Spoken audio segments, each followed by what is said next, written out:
Okay, we're just about ready to get started.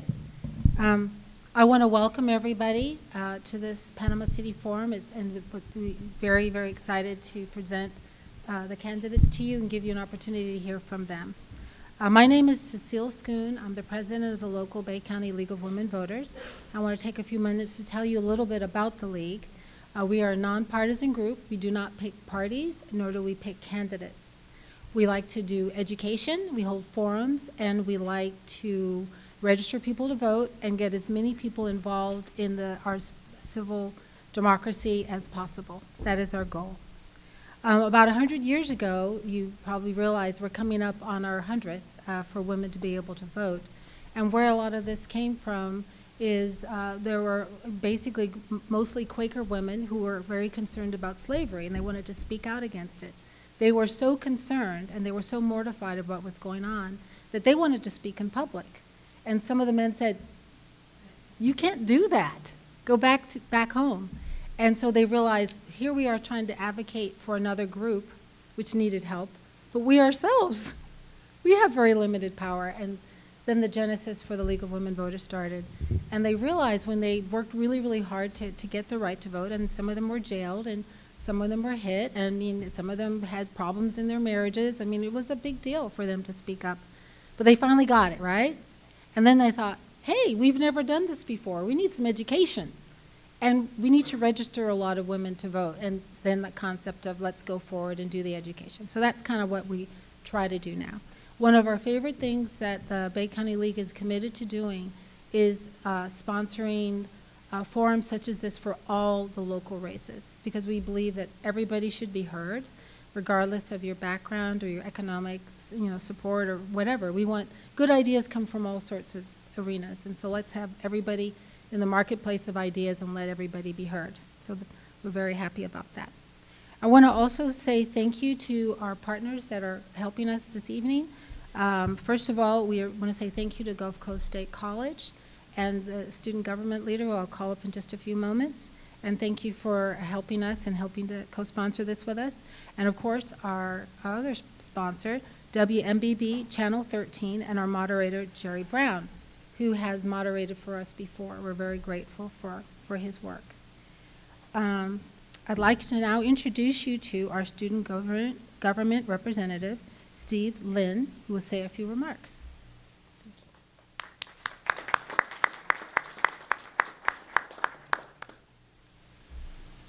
Hello, I'm Stephen Linney. I'm a student here at Gulf Coast.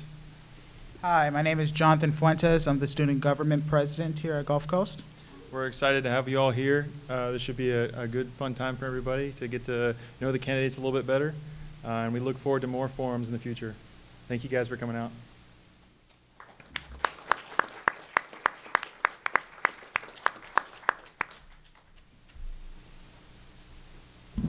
Voting is one of the most sacred rights we have here in this nation, and it's only fitting that we begin with the Pledge of Allegiance of the flag of the country we hold most dear. If you'll please stand. I pledge allegiance to the flag of the United States of America and to the republic for which it stands, one nation, under God, indivisible, with liberty and justice for all. Thank you.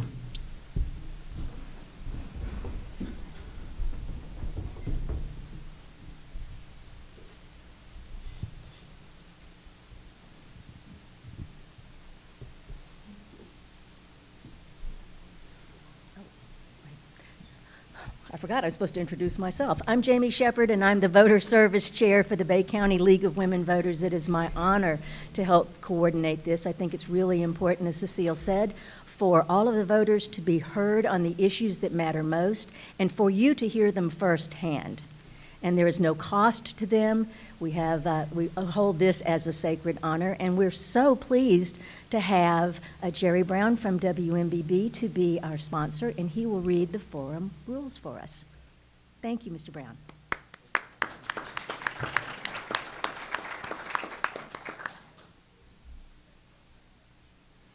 Well, I probably need to get out more because I've done some reunion tonight with some folks. I haven't seen you in years. It's great to be here. Normally this time I'm at the TV station reading the news and the teleprompter and trying to stay on time and all that. And this is fun time. This is great. Yes. So I do appreciate the opportunity to be here. And thank the League of Women Voters for your interest and hard work, and the candidates and your willingness to run for office and maybe be re-elected for office. And you're here tonight to hear the candidates and their views and everything, so thank you for being here tonight. I'll run down some of the rules for this evening's program and everything. A few moments ago, the candidates all chose numbers from a hat that determined which questions will be presented to them. The order in which questions will be presented will also rotate so that each candidate will have the chance to answer a question first. Candidates for Commission Ward Number 2 for Panama City: Kenny Brown, Tony Champlain, Marquise Tyson. Mr. Tyson is not here though, right? He'll be coming. He's coming a little later, okay. Commission candidates will answer questions. They'll also answer the same questions and alternate who answers first so that everybody has an equal chance to answer first and second. Mayoral candidates, Greg Brodnicki, current mayor Michael Rowan, and Lynn Snyder. They're going to be asked the questions, and they'll all have the same questions and have a chance. They'll alternate who answers first so that everybody has an equal chance to answer a question first and second also. We're actually going to start with the candidates for mayor for Panama City. The opening statements should be less than 2 minutes. After those opening statements, the commission candidates, the mayoral candidates rather, will be going. We get changed up a little bit. We got the mayoral candidates first. Each candidate will be given 1.5 minutes to answer each question. Bay County League of Women Voter member Earl Henderson is our timekeeper. Here he is. Thank you, Earl. He's going to give you a sign when you have 15 seconds left, and again when your time is up. And I'll remind you if you go over time a little bit. The questions were primarily developed by the Bay County League of Women Voters. Gulf Coast State College Student Government Association submitted several questions to the League, and several have been incorporated into the League questions. The questions have been kept confidential. No one outside of the League of Women Voters Forum team and Gulf Coast Student Government leadership has seen them. League of Women Voter members who are family to the candidates have not participated in the planning of the forum tonight or developing forum questions. Candidates requested to respond to the precise question presented. Non-responsive answers will be noted as non-responsive. No literature, signs, or handouts are allowed in this area tonight where the forum's held. The candidate may place literature and signs in the lobby of the theater. Obviously, supporters may wear campaign t-shirts and so forth. If there is time remaining, the candidate may use the time to clarify or rebut a previous comment. No personal attacks are acceptable. Candidates are not allowed to bring in notes or outside material. The candidates will be provided with paper and pencil if you need it. You got it up there. Now, right now, opening statements from the mayoral candidates. Mr. Brodnicki. Start with me, okay. First of all, I'd like to thank the League for allowing us to have this forum tonight. Appreciate everyone being able to participate in the process. That's America. That's a great thing. I moved to Panama City in 1965. I was 9 years old. My parents bought a little Italian restaurant on Harrison Avenue, and my 3 brothers and I lived in one motel room above the restaurant, and my parents lived in the next motel room. We had a pretty meager existence. They started to 4-lane Harrison Avenue right after we moved in there, and people couldn't even get to the restaurant for the first 9 months we were open. Pretty tough. I went to Cove School. It was a year after Panama Grammar closed. I went to Jenks, Bay High, Florida State University, got my degree in accounting, passed the CPA exam, and did a short stint in public accounting and came back to Panama City. I got involved in the cemetery and funeral business and decided if I was in death and taxes, I'd always have a job.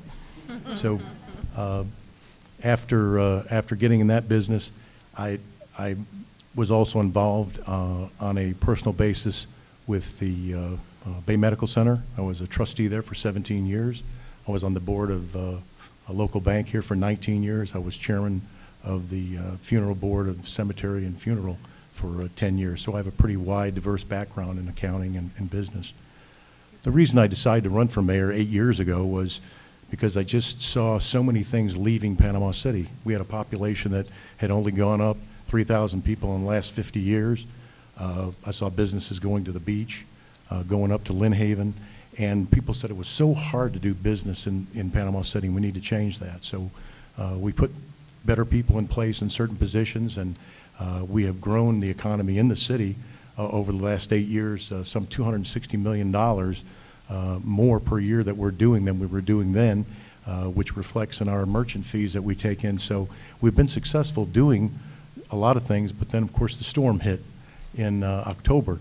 And so from that, we have now in the process of developing a long-term recovery plan to fix the city. It's going to take some time. We've hired, sorry. Thank you, sir. Appreciate that. All right, our next opening statement. Mr. Rowan. Howdy. I want to thank the League for this forum. It's great to get intake from people out there, and it gives you a chance to talk to us. I was not born in Panama City. I grew up in Miami. I moved to North Florida to go to the University of Florida, and after I graduated there from medical school, I went and interned at the University of Alabama in Birmingham.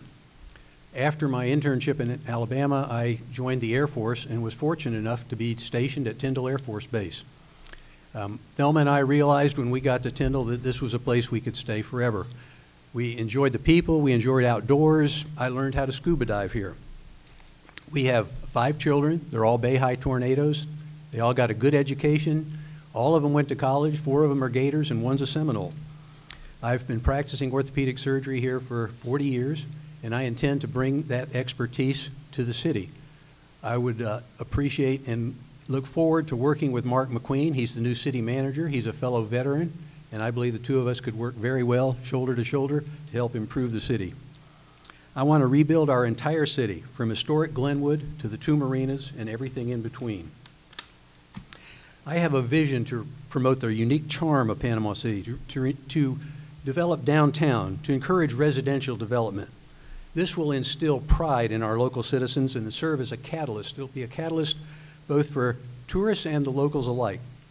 Imagine a marina downtown that's really a marina, not another tourist destination like Pier Park. Imagine historic Glenwood with a rebuilt recreation center and rebuilt affordable housing. This is what we need. I look forward to the challenges ahead and ask you to vote for me April 16th for mayor. Thank you. Thank you, sir. Ms. Snyder? Someone once said, if you do what you love, you will never have to work a day in your life. I hadn't heard that when I decided to get a degree in computer science, which, you know, I got a job after I graduated, and it was okay, but I definitely didn't love it. And some years went by, and in 1990, I found myself in Panama City. And I kept thinking, what do I really love to do? And what I love to do is I love to help people. I always have. I was always the friend that people called and asked advice of. And I thought, well, you know, it'd be great if I could get a job doing that. And then I found out that this wonderful program, a master's program in clinical social work at FSU here. I thought there's a degree you can get to teach you how to help people. And I thought, this is it. And so I did. I went to school. I got a degree in clinical social work. And after that, I've worked at Children's Home Society for 4 years, helping families and children within the school system and in our community. And then later, I was out at Tyndall Air Force Base working with our active duty members and their families, everything from young couples that were just getting ready to have a baby all the way up through the retirees. Now that I see our community, you know, it's been so devastated and so hurt, and it just really it reaches out to my heart and tells me, you know, I need to help. I need to do whatever I can to help put Panama City back together and to help the people that are here. And in doing that, we're going to need some creative solutions to provide the housing and the businesses necessary to grow a bright future for Panama City. But we're going to need to set high standards. If we do that, then we're going to attract development that creates a high quality of life and that supports sustainable growth. Now, currently I'm at Cedar Grove Elementary. I was at Springfield until Michael rearranged our community for us. But that job's going to end May 31st. And at that point, I would be a full-time mayor. My goals would be strictly to focus on Panama City and the people that live here. I believe between my computer science background, which taught me to think analytically and to determine the best way to get from A to B, and my social work career, which taught me how to form alliances and coalitions to put together. Thank you, Ms. Snyder. Time's up. Sorry about that. Thank you so much, candidates, for your opening statements there. Time for the questions. We have 2 members of the League of Women Voters to pose those questions, Jamie Shepard and Michelle Smallwood. So let the questions begin, ladies. Who drew question number 1? I did. All right, you're the first one up. This deals with the downtown development.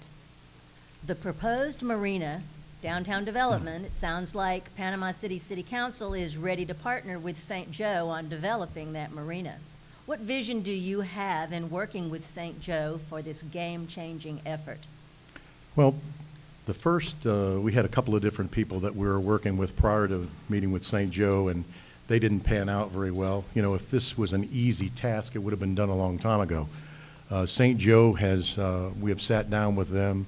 They have already started the visionary process by having a meeting last Thursday over there at the Visual Arts Center. They had pictures of all different types of buildings that have been in Panama City in the past. And with this memorandum of understanding, we are looking at a possible hotel on the marina to be a catalyst to be able to bring people downtown. They're willing to spend their money totally on this particular project for a long-term lease. They have no intention of buying anything or us giving them anything on the marina. There's been a lot of rumors about stuff like that. And St. Joe is vested in the community. I mean, the downtown is very, very important to them.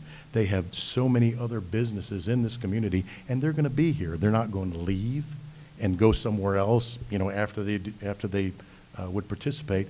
But we're still in the infantile stages, okay? We're still in the exploratory stages. We're still in the determining what exactly would be highest and best use, and we are getting total citizen involvement and input before we do anything. Dr. Rowan, how are you prepared to partner with St. Joe in developing the marina? Well, my vision for downtown is that we would get an urban planner or an urban architect, and that's the first order. After that person is, or company is found, then that company needs to meet with stakeholders like businesses and people to develop downtown. What we've done here is we've put the cart in front of the horse. We don't need to be talking to the St. Joe company. We need the citizens. I trust the people of Panama City. I want to work with the St. Joe company, but I don't want them telling me what to do. I think we need to trust ourselves and move forward. I'm against putting a hotel on the marina site downtown. I think that's way too valuable, and there's lots of other places to put the marina. I also am against leasing the land to St. Joe, because what that does is it puts us in business with St. Joe, where if the hotel makes money, we make money. If it loses, we lose. If St. Joe wants something downtown, they need to tell us what we want. We get it appraised, and then we decide whether we're going to sell it to them or not. So I love the St. Joe company. I want to work with them, but I want to be the boss. I don't want them to be the boss. Do we have a rebuttal Nope. time? Nope. No? I thought he said that. Okay. You can come back. If you have time left over in your next question, if you want to rebut, you can use that allotted time. When you're answering your next question. Yeah. All right. Okay. Ms. Schneider. Read it one more time. How would I partner with St. Joe? Yes, it sounds like the Panama City City Council is ready to partner with St. Joe on developing the marina. What division do you have in working with St. Joe on this game-changing effort? I have some concerns that we have allotted a significant amount of money to work with an urban developer already, and that part of that process was going to be developing the marina. And I'm a little confused about why we are already in an MOU with anybody to put anything on the marina prior to the citizens having the opportunity to come together and decide as a group and as a community what we want on the marina. I've read a wonderful article at one point that said when you look at property like that, what you really want is you want 10 things down there. You want 10 things to do. And that way it becomes a place that when you're sitting around the house, you go, gee, what do we want to do? Go, I know, let's go to the marina. And when you leave, what you think is, darn it, I missed that. We didn't get to do that this time. And there's always that sense of, gee, let's come back. It would give the community a place to come together. If you think about where our children get to play, we have parks for them, and they get to interact with each other. But as adults, where do we get to go just hang out and be together? We can do it if we spend money, but as far as someplace free where we can actually have community events and enjoy one another's company and come together as a community, we don't really have that. I see the marina filling that purpose. So would I partner with St. Joe? Yes, if the time's appropriate, and I don't think that right now is the right time. Thank you. Question 2, who pulled number 2?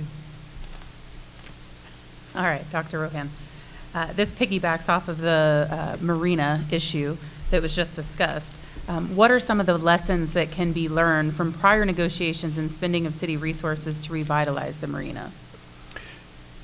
Well, we had the Sonnenblick development, and it was a huge mistake. Sonnenblick was brought to town, and he wasn't told to build a hotel. He wasn't told to rebuild a civic center. He was said, what's feasible? So when you tell a developer to give you items or give you a proposal that's feasible, he came up with a plan, all right. He came up with a $350 million plan. And what's even worse is if that plan failed, the citizens of Panama City were going to be on the hook for the money. So we have made one mistake already in development of the marina, a huge mistake, I might add. But it did get the town talking, so there was some positive there. But I think we're headed for another mistake again. We're partnering up with St. Joe. You know, it's a memorandum of understanding, which I've heard the mayor say doesn't mean anything, and I agree, it probably doesn't mean anything, but if it doesn't mean anything, why have we done it? Ms. Schneider? I'm sorry, one more time. What are some of the lessons that can be learned from prior negotiations and spending of city resources to revitalize the marina? I think the biggest one is to thoroughly vet whoever we're in business with, whoever we're going to consider partnering with. Look at projects that they've done in the past and see, is that something that we want? Even if they've done a wonderful project, if it's in a place, if it's in a design or a style, or there's something about it that doesn't fit with Panama City and what we want for our community, then we really need to be thinking about somebody else. You can look around other areas of Florida. I was recently down in St. Pete, and they did a wonderful job of differentiating their downtown area from their beach so that they're complementary. And I think that we could do the same thing with our marina of turning it into something that complements the beach rather than trying to compete with it. Mr. Brednick? Yes, we have already hired an urban planner to address the issues that were talked about earlier.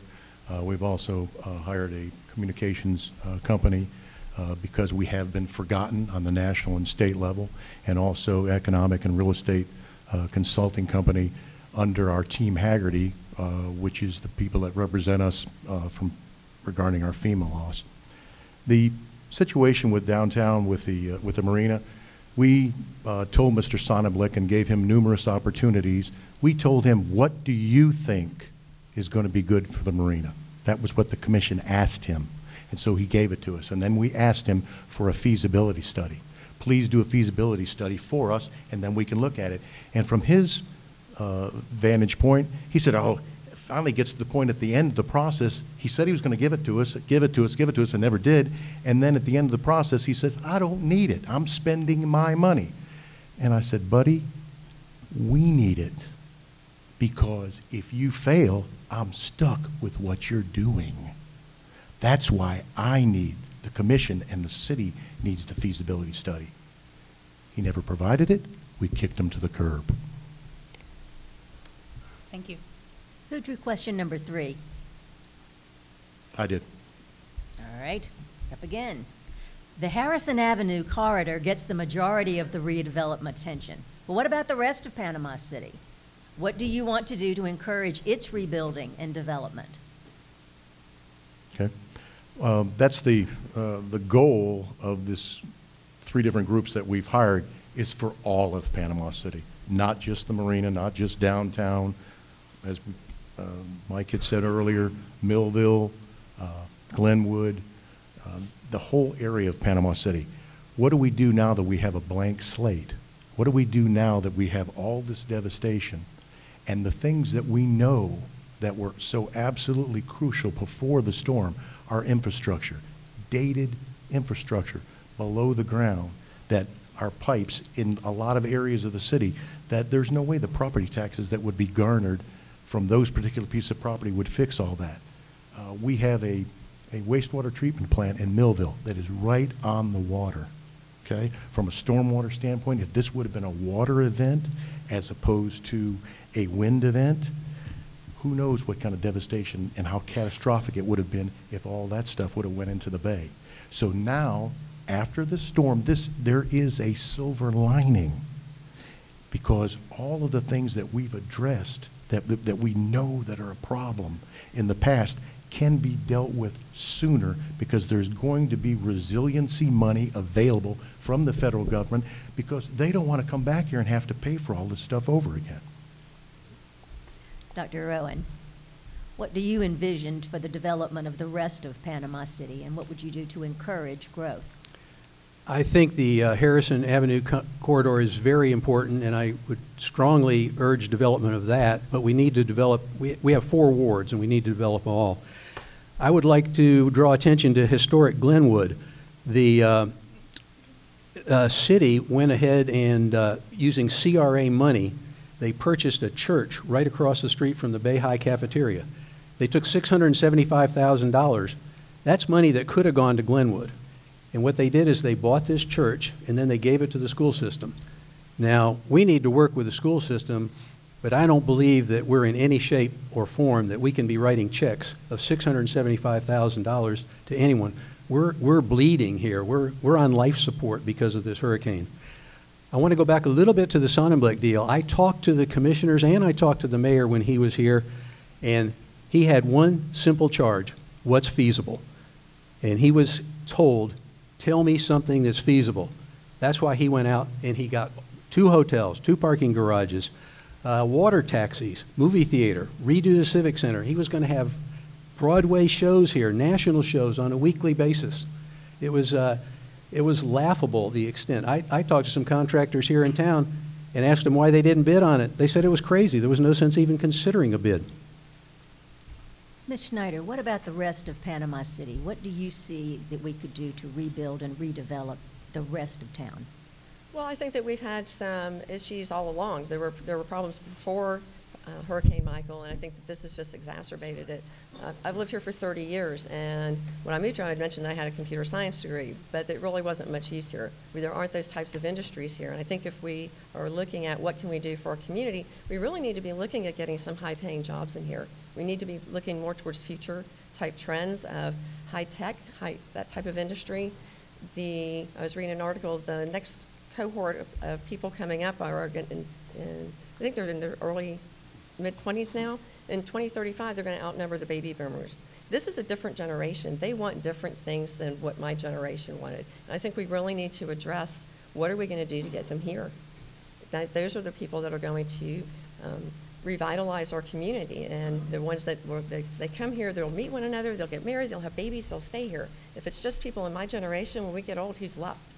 And so I think that that's an issue that we haven't addressed at all in the past, is what do we do to have a vibrant, future-looking community. Question 4? All right.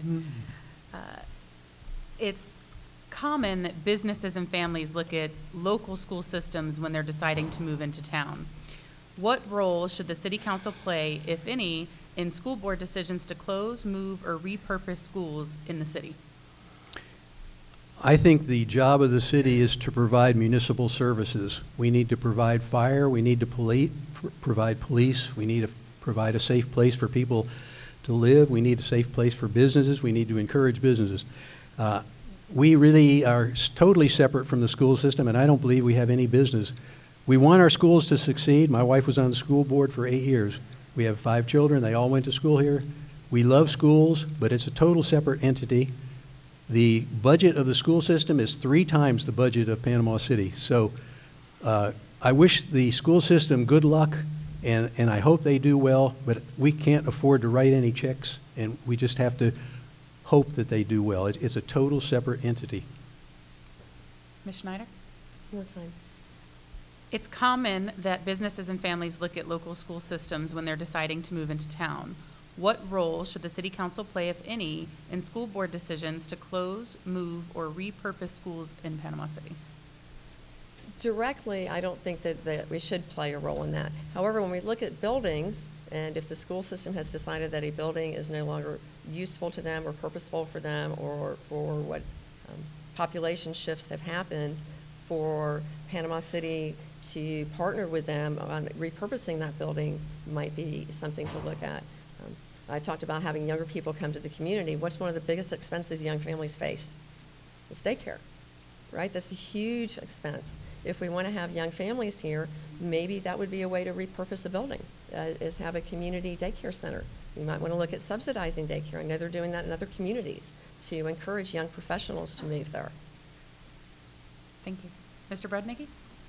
Regarding the $675,000 for the CRA, it is in the downtown north CRA plan that they were permitted to have or needed to have or it was part of their plan to have a performing arts center. And the school board had the money donated from the Gretchen Nelson Foundation, $5 million. We are going to probably use that center more than the school board will. For $675,000, we provided a parking lot. So it made sense. It makes sense to partner. I mean, your whole community, you have to have some interaction with your schools, okay? We have, you go over to the Patterson community. It's our goal, you know, the Patterson community has gone, that school has gone down to 98 students, okay? The city needs to have some type of participation over there to make that area better so that people will live in that area to use that school. No, we don't need to run the schools, but we need to make it more conducive. There's a reason that our population has only gone up by 3,000 people in the last 50 years. That's one of them.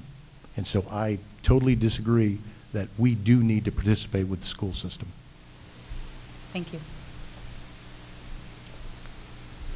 Question number 5. Here she is. This deals with not downtown redevelopment. What do you recommend the city do about the future of Panama City Mall? Do we work to attract another developer, or do you support repurposing the mall for a new civic center, for example, or a mixed-use facility with services as well as retail? What would your vision for that property be? I have 2 comments. One, back to citizen involvement. I would definitely want that to be something that the community comes together and has a consensus on. As a personal thing, just kind of thinking of, you know, what could we do with that? When we look at the younger generations, they don't shop. The whole idea of, wow, let's go hang out at the mall and just kind of window shop, they don't do that. That's not what they do. They go, I want this. They jump on the internet, they jump on their smartphone and order it while they're out having lunch with their friends, right? So I think that there are wonderful opportunities to repurpose that as a community center, as a civic center, as housing. They've done that in other communities of taking those spaces and turning them into actual little mini developments where you have a live, work, play space all in one area. So I think that there's all different types of opportunities to look at that. And it would just be a matter of having, that's where the comprehensive plan comes in, also of having something that fits in with everything else that's going on around it. Mr. Brudnicki. Well, it's unfortunate. There's 4 different owners of that mall property. Sears owns their building, Dillard's owns their building. The mall, the Herndon people own the guts, the inside of the mall, and Gaffer's or Dillard's, excuse me, owns their building. So you've got 4 owners, and it's a struggle. And so they gave us a concept plan, the people that own the bulldozing the inside of the mall. Now, we haven't seen anything any more than that. We thought that when the retail development across the street went in, that would be an incentive for them to possibly do something else on that property to help them, you know, as a catalyst because of the business going in across the street.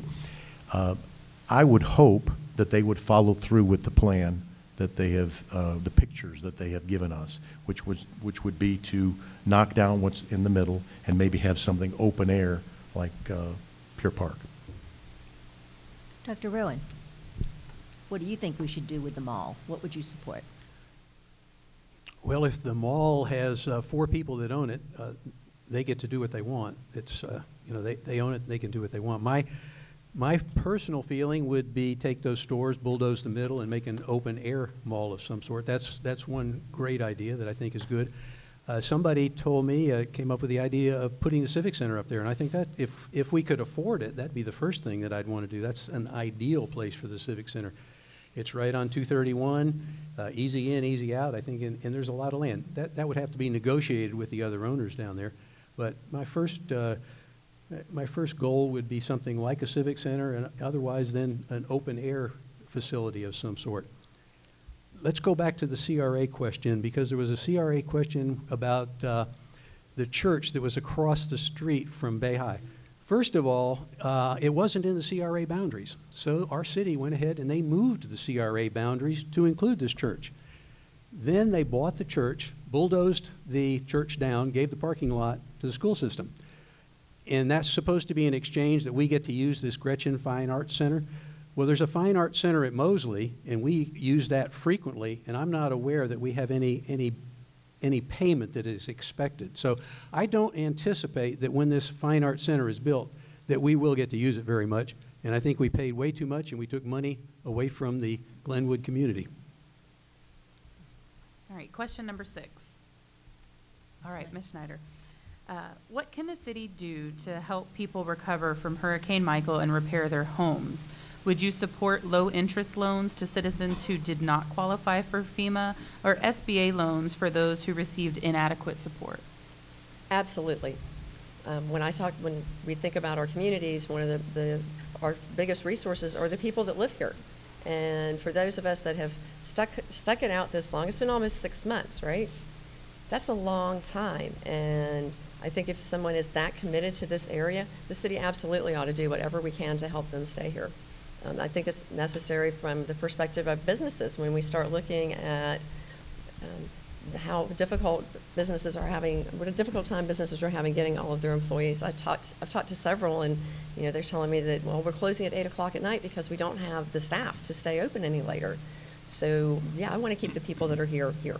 Absolutely. Repeat the question again, please. No problem. What can the city do to help people recover from Hurricane Michael and repair their homes?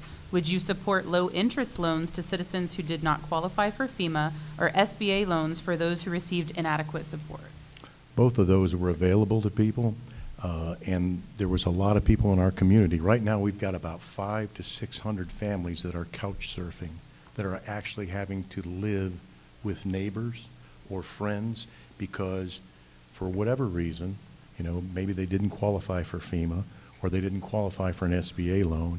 And we have a problem with multi-generational title on so many properties in our community where you can't qualify for FEMA or you can't qualify for a loan because they don't know who is the true owner of the property. So one of the things that I have been working feverishly on, they did this down in Puerto Rico and they did it also up in Atlanta, is to get all the information together that we can put something in front of a judge that says, okay, if you've been paying the power bill on this particular building for this many years and you've lived here for this many years, we're going to start fresh.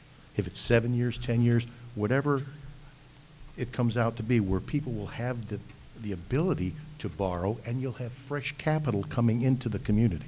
So I am absolutely for that. We have also, I put together a consortium of bankers the other day. I had someone come here from the Federal Reserve, and she sat down with me and she says, well, what can we do? And I said, well, what you can do is create a program, some type of subsidized program for these people. And let's get this figured out because we have so many people in the community that can't borrow money to fix their property. Dr. Rohan? Question? Can you read it again? Yeah, no problem. Yeah, I listened so intently that I forget problem. what the question was. What can the city do to help people recover from Hurricane Michael and repair their homes? Would you support low-interest loans to citizens who did not qualify for FEMA, or SBA loans for those who received inadequate support? I would do everything humanly possible to help our citizens. I'd even write them a check if I had the money. But low-interest loans, SBA loans, wonderful idea. I think we are an enterprise zone now where we can actually seek money from the federal government. There's been talk of using retirement money. You could use your retirement fund without a penalty. And we also have the Triumph Gulf Coast money. It's supposed to be for economic development, and if that could possibly be written up to be used for housing, I think that would be a great idea. So I would do anything that's possible to support our locals. I don't think we can give them the money, but I think we can loan them the money. I would expect that they'll repay it. It may be slow and it may be over a long period of time, but I would do everything that we can to promote the people that live here, promote them staying here. Thank you. All right. Question number 7. All All right, Ms. Snyder. This deals with structural resilience post-hurricane. What steps should the city take to harden its infrastructure, and what resources should be used to accomplish this? I think it's pretty obvious that the steps that we should have had in place prior to the hurricane were not there, and I think that led to a lot of the devastation that we had to deal with. Obviously, it'd be nice to have underground power lines. That would be one place to look. And to have lift stations that function. I'm not sure why 173 of them failed, but that's certainly not something that we ever want to have happen again. When we look at areas in town that currently flood when there's a heavy rain, there's obviously some drainage issues that need to be addressed so that that doesn't continue to happen, and in a hurricane situation, it doesn't happen at all. I think, you know, obviously this is a horrible, horrible storm, right? And we're all thinking this will never happen again. But we need to, and I certainly hope it doesn't, but we absolutely need to be aware that it might, and we need to have a plan in place for what's going to happen. I have friends that go overseas and they have satellite phones, but I'm not sure why those weren't available here. So I think there's a lot of things that we can do to harden the area and to mitigate some of the problems that came to light after Hurricane Michael. Mr. Rednicki, what do you think about hardening our infrastructure? Well, FEMA has two particular plans, 406 and 428 plans, and those are simply to do just that, to create assets after the storm that the chances of them coming back and having to pay again are lessened. And they learned that in previous storms. And so in our long-term recovery planning process with the people that we have hired to work on this and do this, some of the things that came about during the storm, number one, we don't have a shelter here. If people are displaced, we had to go use the schools. So we had all the schools destroyed, so all our kids were displaced, and we had to go use Arnold, which they weren't affected by the storm. But then they were affected by the storm because we had to use it as a shelter. So we need to be prepared from a shelter standpoint. We need to be prepared on the hospital standpoint of getting redundancy and water to both hospitals. Mm-hmm. We had, you know, those big tankers that were around the hospitals? Those were trucks full of water. So we need to harden our assets by having separate lines that will go to those hospitals, because we had both hospitals devastated, every nursing home, and, you know, every daycare center. So FEMA will provide a lot of money to be able to do just that. It will take time. We'll go through the planning process, but we will be better for it. Dr. Rowan, what do you think the city needs to do to harden its infrastructure post-hurricane? Well, after the hurricane, we had a huge problem with communication. So that's the first thing that needs to be, well, that's not the first thing. Our sewers need to be straightened out first, because that's a public health hazard. When 173 lift stations fail, we've got to do better than that. So we really need to work on sewers, water. We need to work on our communications. They have these disaster communications centers. There's a name for it. I don't remember what it's called. But actually, the Triumph Gulf Coast, according to what I've read from them, they have money set aside where they can help cities develop plans for disasters. So I think we would want to tap into them. But this hurricane showed that we certainly need to harden our assets as much as possible. We may not be able to do everything, but there's some simple things we can do. And satellite phones would be a good idea. I understand that some of the people were using satellite phones. In one of our meetings recently, there were ham operators, and they said they could set up ham stations that would be almost free. So there's a lot of things that we can do, and it needs to be incremental, and it needs to be cost effective. We can't reprogram the entire city all at once. This is a long-term thing that's going to take time, but I believe we can do it. All right, moving on to question 8. All right. How will you work to increase job opportunities for your constituents? The best way to increase jobs that I can see is we need to develop, the easiest way is to develop downtown. If we can develop downtown and make it a unique place, develop the charm of Panama City. That will get people living downtown. We want to develop the marina, make it a real marina where people can go, lots of open spaces, people can go and enjoy the marina. We need walking paths and bike paths. The young people are interested in things like this, and we need to think a little bit different than us old fogies think. We need to do things different. We need to appeal to different people. So I think when we make the marina better, when we put the walking paths, when we make our city more business friendly, lessen some of the regulations so that we can get some of the boutiques, some of the small shops, some of the small restaurants, we need to encourage that kind of development downtown.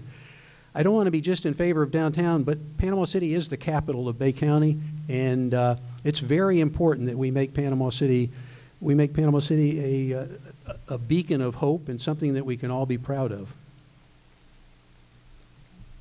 Ms. Schneider? One more time. No problem. How will you work to increase job opportunities for your constituents? Okay. So I know that there's been a lot of discussion about jobs that have been added that increased. There was a 1 cent merchant tax, and those are, they're jobs, but I've worked those. And I'm going to tell you right now, if I was working one of them right now, I wouldn't be able to afford to stay here. Rents have gone sky high, and those jobs, they're steady, but they don't pay very well. And I think if we really want to get jobs for our people, we've got to start looking in different industries. High tech is a great one. I want to say there's a medical services company, Jellyfish is one of them, but there's all different types of industries out there that we could get to come to Panama City. This is a beautiful place, right? Raise your hand if it's still beautiful, right? Yeah, we still got the best sunsets ever, right? We can get people to come here, but I think that really speaks to the whole public-private partnership thing that needs to happen. And if we're sitting here, as my mama said, nobody's going to come knocking on the door asking you if you want a job. If we want those types of partnerships, we're going to have to go look for them. We're going to have to get out there and just knock doors and pound the pavement and make the phone calls. And that also speaks to why it's so important to have citizen involvement. Every single person in this room knows somebody. Who remembers 6 Degrees from Kevin Bacon? Remember the game 6 Degrees from Kevin Bacon? Somebody knows somebody who knows somebody, right? You make a phone call and all of a sudden it's like, wow, yeah, I know somebody who works at this company or works here and they do this and they do that. And then all of a sudden you start to get those contacts and those names. But that's about reaching out to everybody in the community and doing it as a... Thank you, ma'am. And our last question for the mayor is number 9. Oh, I'm so sorry. He didn't get a chance to answer number 8. Got so wrapped up. That's okay. How you create jobs in the community? Well, first of all, if you can differentiate yourself from another community and want people, and people would want to come here rather than go somewhere else, or business would want to come here and open up rather than somewhere else, downtown we have an opportunity zone. And that opportunity zone gives us the ability to have people come in and invest in Panama City and defer or eliminate the capital gains on sales of stocks and or capital assets and reinvest them in the community. That will create jobs. We need to bring back our workforce. We have to have people living downtown. The first thing now, there is so many opportunities in the opportunity zone now for people to come in for residential development. That will create jobs. We have to bring people in and just start building. I mean, we have been contacting all kinds of developers all over the country, and that's the reason for having this K-Global Communications, so that we can let people know. There's 427 of those in the state, and we've got 3 of them right here in Panama City. So the way you create jobs is you have something that someone else doesn't have. Also, we raised so much cane with Verizon when the phones went down that they decided for us to become the 5th city in America to have 5G. That also gives us the ability to attract high tech. It helps our school system. Thank you, sir. Did have to cut you off after all. Number 9, last but not least, for the mayors. There are public concerns about conflicts of interest between elected officials and their relationships with businesses seeking to have contracts with the city. What is your position on this question of ethics? I think everything should be above board. I think that there should be no conflict of interest. No one should be participating with anybody that's doing any kind of business with the city. I never have, and I never will. Everything that I've done has been totally above board since I've been in office, and that's just, that's the way I've run my life. So I don't really understand. Of course, I support the fact that people need to be very ethical, and they need to make sure that there are no conflicts of interest and don't ever vote on anything that would affect anything that you would be participating in from a business standpoint. So, impeccable. I mean, that's my character, my integrity, and that's the way I've been all my life. Dr. Rowan, how do you address the concern that voters might have of conflicts of interest between elected officials and businesses getting contracts with the city? I think that's a realistic question, and I think in Panama City we have developed a pay-to-play culture. The News Herald had an article recently that piqued my interest, and it was about campaign contributions. And I followed up a little deeper, and it appears, it's actually a matter of public record, that GAC has donated $34,000 to the mayor and related businesses. So this is GAC and their contractor friends. These people now have a vested interest, and they expect repayment for these campaign contributions. We can go back to the city hall, and the city people that look over these contracts, they decided, the city staff, that's what it is, they decided that Green Hut should be in charge of the building of the city hall. They recommended Green Hut. This is a firm out of Pensacola, highly recommended. Well, the city commission and the mayor went around them and hired GAC to be the construction manager of the downtown of the city hall. That is obvious. This is some payback, if you ask me. I mean, why would we go around? We take the number one voted firm was Green Hut, and we went around and selected GAC to run City Hall, and we know what happened down there $20 million later. Read it one more time. I get so wrapped up in listening to the answers. There are public concerns about conflicts of interest between elected officials and their relationships with businesses seeking contracts with the city. What is your position on this question of ethics? So there's things that, there's things that we know are ethical, there's things that we know are unethical, and then there's those things that are just that kind of improprieties. They may not be unethical, but they certainly don't look good. And I think that Panama City has, for the 30 years I've lived here, there is that kind of undercurrent, whether it's real or not, but that sense that somehow or another, people who know people get a better deal. And I don't think that's right. And I think that there's ways to ensure that that doesn't happen. And the best way to do that is you have requests, you have proposals, you have requests for proposals, you have open bidding process, and that's not what we always see here. And I think that that's kind of where that comes from, is the sense that we don't go out and look at the proposals that they do in other communities. Thank you all very much. We'll now take a break. We have been collecting excellent questions from our community. We will consolidate them as we welcome our City Council Ward 2 candidates to come up. And thank you all, Mayor. So I don't get to rebut any of the. I must be having hurricane brain. I have just been scattered all day. Well, let them do their closing remarks. Closing's going to come later, right? We have our commission candidates, then we come back up. Oh, all right. Closing at the end of all. Right. All right. Fair enough, then. We'll do your closing statement at the end when everybody comes up to have the rapid So please fire. don't leave yet. Yeah, don't leave. Don't go to dinner. So what do we do now? We're Go going to sit out there and look good. Yeah. Okay. I can do switch that. gears here for the commission candidates. Candidates, thank Yeah. you so much. Thank you so much for your comments and your questions. Appreciate it so much. Good comments. You know what? The challenges for the city were there before the hurricane, right? A lot of challenges. Now we're at a different level. So from here on out, it's going to be a real tough situation.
I think we're ready to go, folks.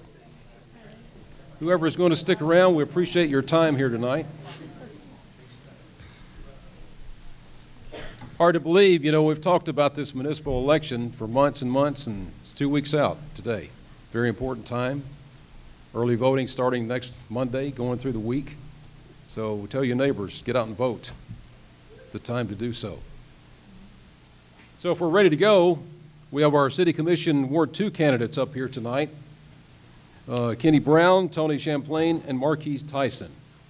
They'll be answering the questions that were submitted that posed earlier to the mayoral candidates. Candidates will have 2 minutes to do their opening statements. They will have 1.5 minutes to answer each question posed to them tonight. And any rebuttal or clarification can come in any time remaining they might have as they are answering questions tonight. So let's get started here. And who goes first with the opening? All right, go right ahead. Mr. Brown. Yeah, my name is Kenneth Brown. I was not born in Panama City, but I spent most of my life here. I was born in Blountstown, Florida. This is about as far as I made it. I attended school at, it was the Glenwood Elementary. I went to Rosenwald High School, Rosenwald Junior College, and was transferred over to Gulf Coast Community College. I graduated from Gulf Coast Community College in 1967, joined the Navy, volunteered for the submarine service, spent my time in the submarine service, came out, went to Florida A&M University at the School of Technology. While in the School of Technology, I did cooperative education with IBM. Found out in IBM I didn't want to be in office. So I left, came home, joined the paper mill, and started working as an electrician, and now I have my own business. While I was in Florida A&M University, I applied for a program called the AVROC to be a Navy pilot.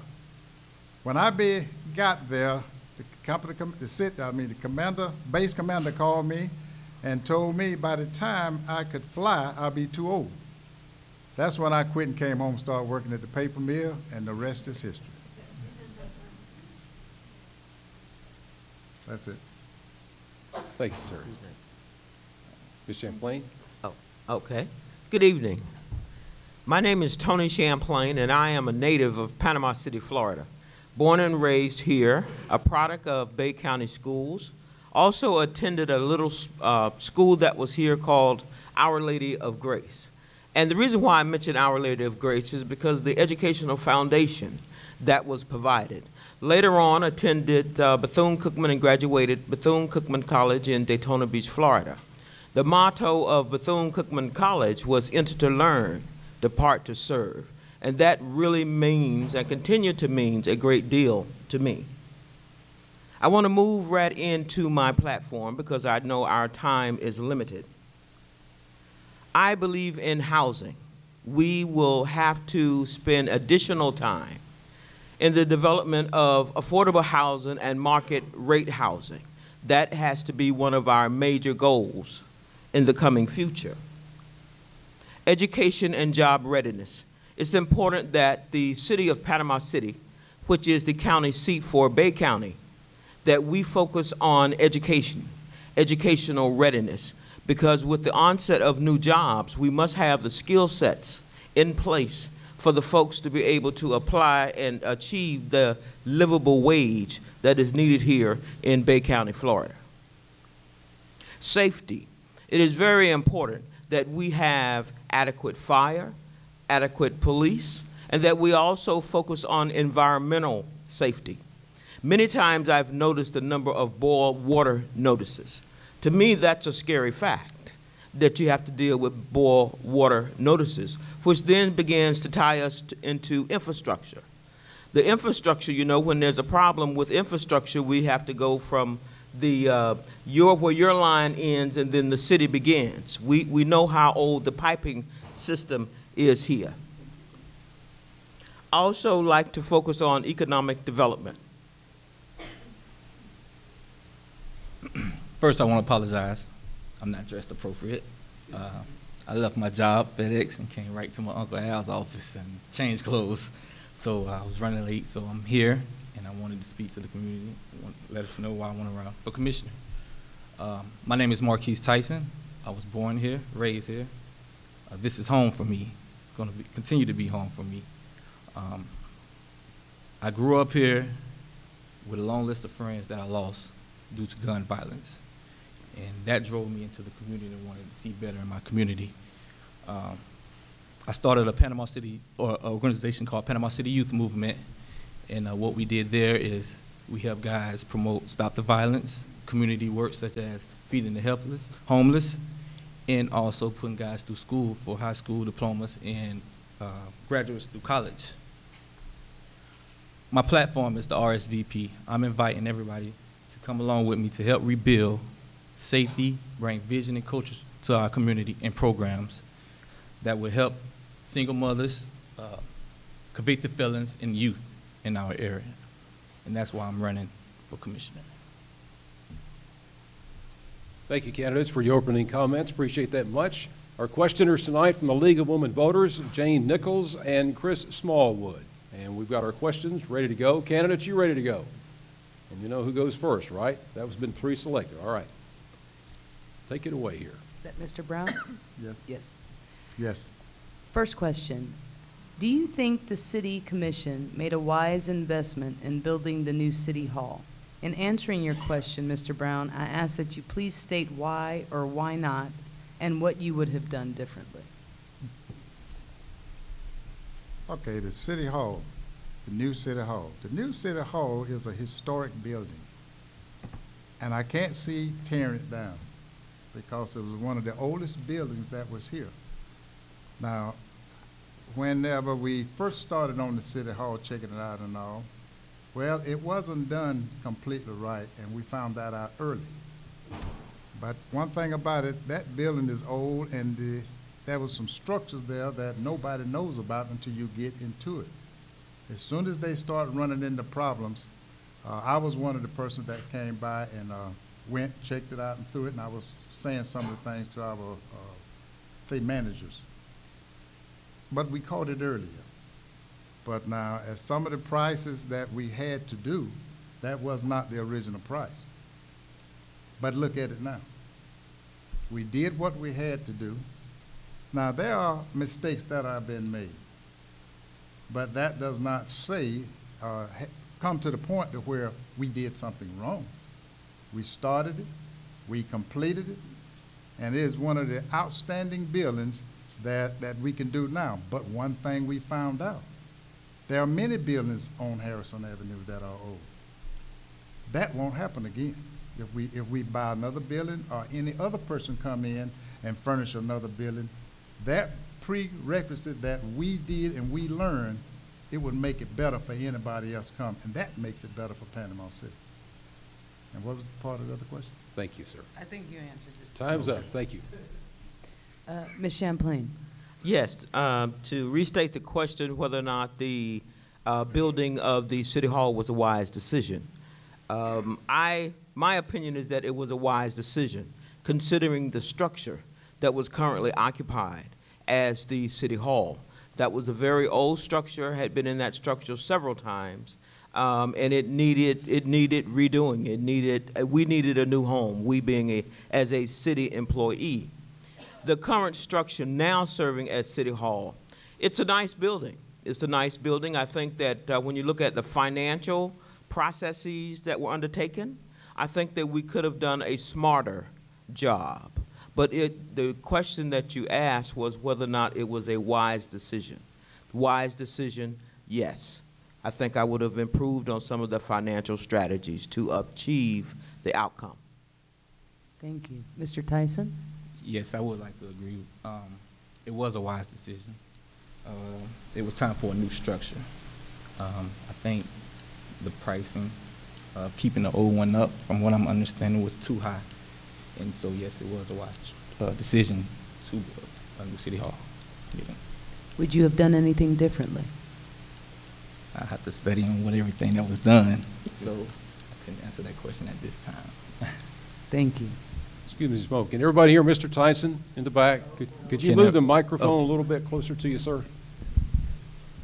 Just speak right at it there, and everybody. All right. Can you hear me now? Question number 2. Who has number 2? You do, Mr. Tyson. This is a very specific, quick question. What ideas do you have to develop the Marie Hotel? What resources could be used? I believe, I'm going to be honest with you, we haven't looked into that. And so I'll have to get back with you and follow up in the community. Mr. Brown? Retake that question again. I know it was an idea of something about the Marie Hotel. Do you have some ideas to develop the Marie Hotel, and what resources should be used for that? Okay, developing the Marie Hotel was, I think, was a development that came before us by the owner. And he was trying to work something out with the city staff to redo it. It was going to be a hotel. It's going to be shopping and everything down, and there was like a senior citizen center was coming over there. But exactly, I think we couldn't come into it like we wanted to. So there was some discrepancies. It was just wasn't equaling it out.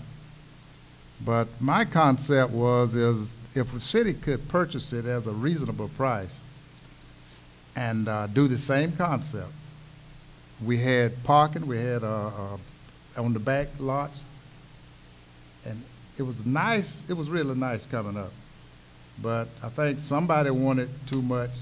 Somebody didn't want to pay enough anymore on it. But I think it's still on the table or still can be discussed. So I'm not going to say I'm going to discharge it at this time. But in the future, right now we're going to finish up the city hall, get it operating. And far as I know, everyone seems to love it, the city hall it is now. But this building right across the street, we have used it many times on many occasions, Christmas, ice skating, and all that been coming up for quite some time. Thank you.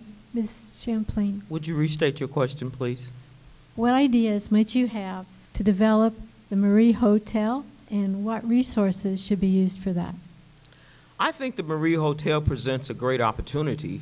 Being a historic structure, I would begin to really start looking at an architect. I think I would bring in an engineer because I would want to know the structural soundness of the facility, the capacity to build, what load-bearing opportunities there are not there. In looking at some of the resources, downtown has a community redevelopment area. And one of the things one would think about is the opportunity to use some of those dollars, as well as collaborating with the National Historic Society, as well as some arts in the state of Florida. And I would look to see if there's retail. One of the moves downtown is to look at housing. Again, that would probably relate back to what the engineers would find as it relates to housing. I'm not sure of heights within that building. I'm not sure of capacities.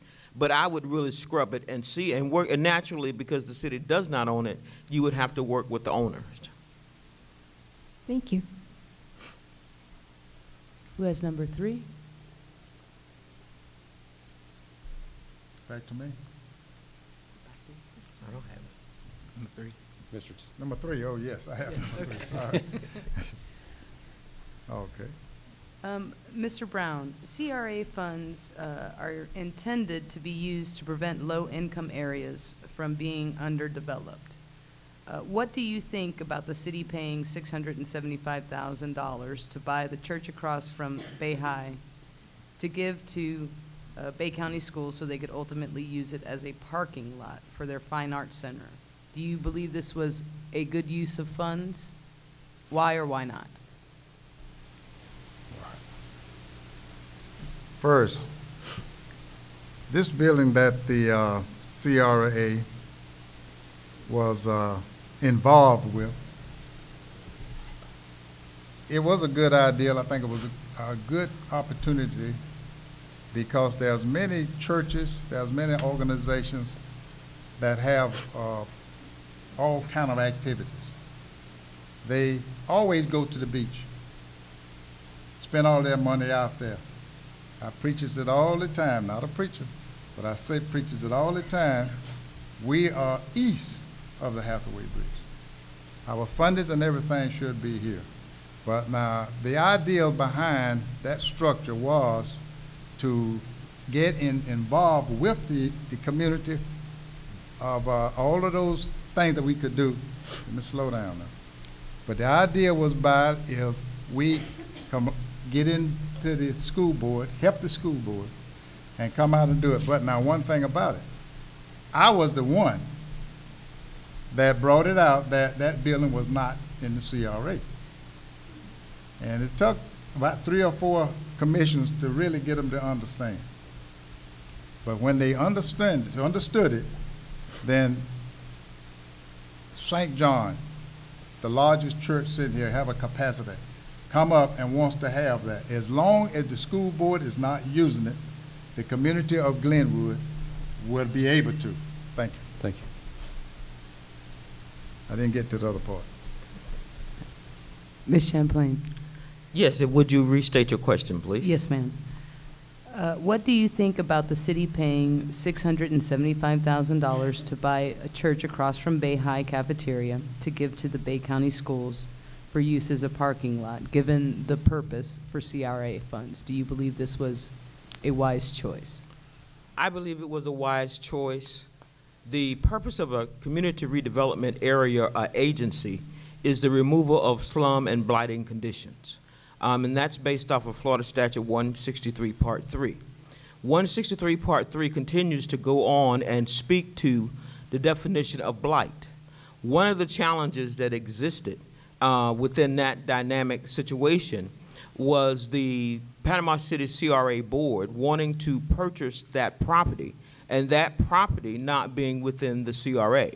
Now, maybe there were some steps that were not appropriate, but in my mind, the counter step to correct itself was appropriate. The CRA board of the city of Panama City had a meeting, expanded its boundaries. The boundaries at discussion was McKenzie. It needed to move westward to McKenzie. The result of that resulted in additional businesses, resulting in more TIF dollars coming into the CRA. The comprehensive plan of the city of Panama City speaks to partnerships with the Bay District schools. So if you look at a parking lot versus an auditorium, a performing arts auditorium, you could not build a performing arts auditorium for $675,000. Mr. Tyson. I wasn't part of it, so I've been looking into it, trying to figure out what happened with it and what was going on, so I don't know if it was a good idea or not. I do know that the CRA did extend their line to get that done, so I figure if they could extend that line for that school, we should be able to extend that CRA line for other schools in our community that could be helped, that the funds could be used, in a better way. Thank you. Who has number 4? Mr. Brown. Yes. This is a question about affordable housing and the repopulation of our community. What role can the city play in the rebuilding effort, affordable housing, and incentivizing people to return? Affordable housing. Affordable housing in one area is not affordable in another area. So we have to kind of specify what affordable housing means to the people that in the lower areas who's trying to build and come up. But now I think the city plays a large part in it when you says, for instance, we are reconstructing the Masalina project, for an example. Now, we're getting fundings, getting grants to do this. But the people that moves out of it, will they be able to move back in? That's the question that I'm asking. Because it happened, they did some construction some time ago, and everybody moved out, but they did not come back in. Is there any kind of assurance that you fix these houses up, make them new, put all these new infrastructures in them, will that person get to move back? They've lived at that spot all of their lives. It's not building and putting somebody else in, bringing somebody else. I feel that the city should guarantee if a tenant moves out at that address, they should be able to move back into that address. And I think that's the responsibility of the city commission. Well, actually the school, the housing authority. And the city commission can. Thank you, sir. Your time's up. Appreciate that. Thank you. Thank you, Mr. Brown. Ms. Champlain. Yes, the question posed was the affordable housing and the city's role in affordable housing. And incentivizing people to come back. And incentivizing individuals to return. When we begin to talk about housing in this campaign, the word that I'm hearing all the time is affordable. And affordable housing is carrying a kind of like a negative connotation in that people say, well, it's low income. Now, the challenge with affordable housing, in my mind, is that the housing has to match the income levels of individuals within a community. There are models where you have market rate housing and the developers set aside housing, affordable housing, within its structure, okay? And you don't even know that it's affordable housing. So that's one of the things, because there's an image issue when it comes to affordable housing. Whether or not the city should participate, sure, the city should participate. The city should participate, the county should participate. There needs to be a coordination with the housing authority in Panama City and housing development. The cities, when you look at the systemic approach, the city has a housing authority board. That housing authority board receives funds from HUD. HUD has various types of dollars, Tiger funds and those kinds of dollars that we need to collaborate with to make this happen. We're going to have to dig under every rock to get the product that we need to make Panama City stand. Thank you. Mr. Tyson.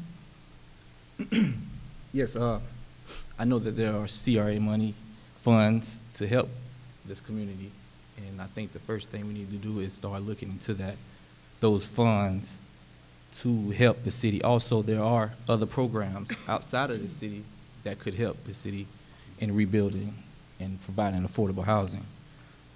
Also, there are other groups that we need to be united and get on one page to get this done. There's a lot of ideas and activities going out, but nobody's on the same page to get the affordable houses inside that community. So I think that those are opportunities we need to take advantage of to get this affordable housing inside. Also with businesses, we also have to have business inside the community for the residents so they can go to work and have something to pay for their houses. But put in programs where they can have first-time buyers and learn how to own and have their own houses inside that community as well. Thank you. Who has number 5? Ms. Champlain. This leads into the last comment that Mr. Tyson tied into business development and redevelopment. What kind of businesses should the city try to attract and or encourage to come here? And please state your specific reasons for your opinion. What type of businesses should the city attract and recruit for Panama City, Florida? The city should try to attract those types of businesses that first meets the needs of the population. So that means that one has to be astute enough to do a study of feasibility, what needs, what types of services are desired within the city of Panama City. The attraction process has to be multifold. One has to work with such entities as Visit Florida. We have to look at our tourism arm. We have to be thorough with what we do, especially in the time of the long-term recovery after this hurricane, because the needs that we have now may not have been obvious before the hurricane. Incentives. There are various dollars. I returned to Panama City after being in Miami, Florida, and writing grants. And I've worked with the business incubators and those kinds of things. So we have to come out of the box. We have to be innovative and creative enough to get what we want. But in the meantime, it becomes critical that we define what we want. We just don't want any and everything. We have to kind of crystallize the vision that we have. But yes, the city has to attract businesses, and then that ties back into housing.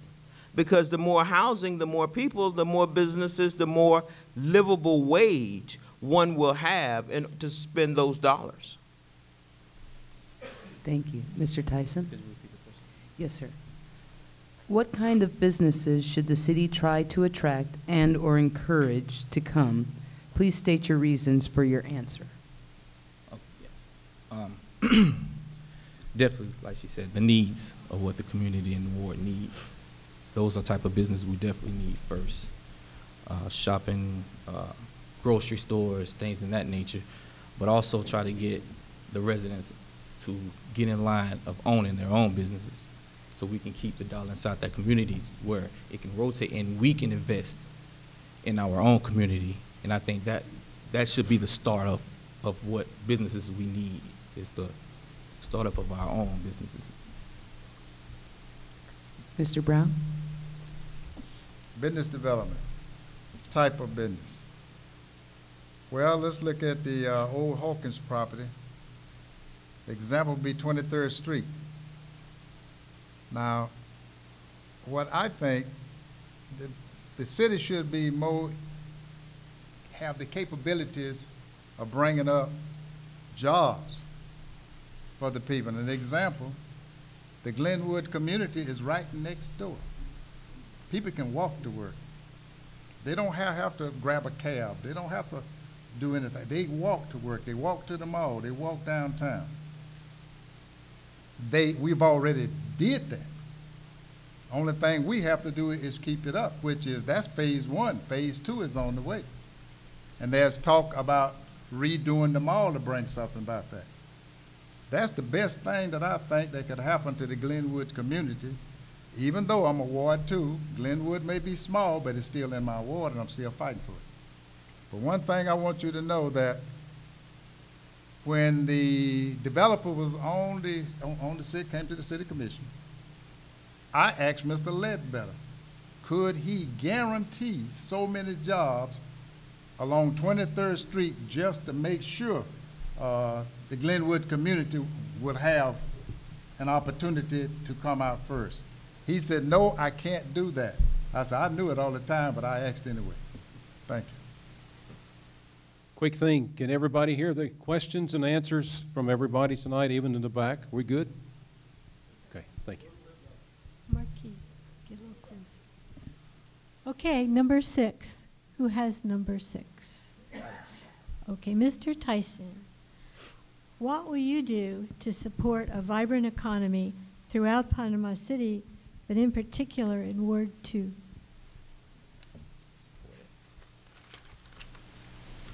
I would do everything in my nature to support it. I think it's important, and just fight hard to keep it upscale and do right by it. Oh, sorry. If you can get a little closer there to the mic where they can hear you in the back, Mr. Tyson. Can you hear me? Everybody good? Okay. Did you guys get my answer? Mr. Brown. Support a good economy, a vibrant economy. And that was what could the city do? What will you do to support person? this vibrant economy we're going to have in the city, and especially Ward 2? In Ward 2. I'm doing it every day, right now. I support the people because they need things done. They don't have the funds. I'm an electrician, and once my pastor came to the church, and he was just coming in, and I told him, I said, Pastor, you won't see me here much, but you can always tell I've been here. He said, why is that, Brother Brown? I said, your light's on. Thank you. Ms. Champlain. Yes, the question, what would I do to support a vibrant community, economy within Ward 2? That was Glenwood or was it Ward 2? In Panama City, but in particular Ward 2. My role would be one of collaborator, convener, listener, gatherer. It becomes important that we pull people together, internal and external. Vibrant community, that's something that shines, that's something that brings something to us. Economy, money flow, jobs, opportunity, learning. We have to have the opportunity to get together. One of the things I would do is have listening sessions. I plan to have listening sessions on a quarterly basis to have various topics discussed and heard. And one of them naturally would be economy, which then ties back into our housing. Okay, but one of the things also that we must not forget is going to be skill sets. Okay, we need to work with the city on being able to look at permitting.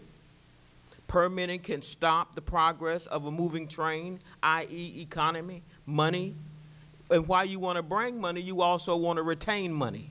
That becomes very important. And we want byproducts from the money, which is also critical.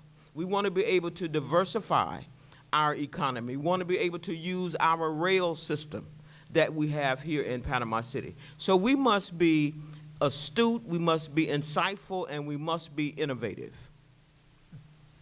I'm sorry, but I'm sorry, I misunderstood the question. I thought it was said Glenwood. I'm sorry about that. You did fine.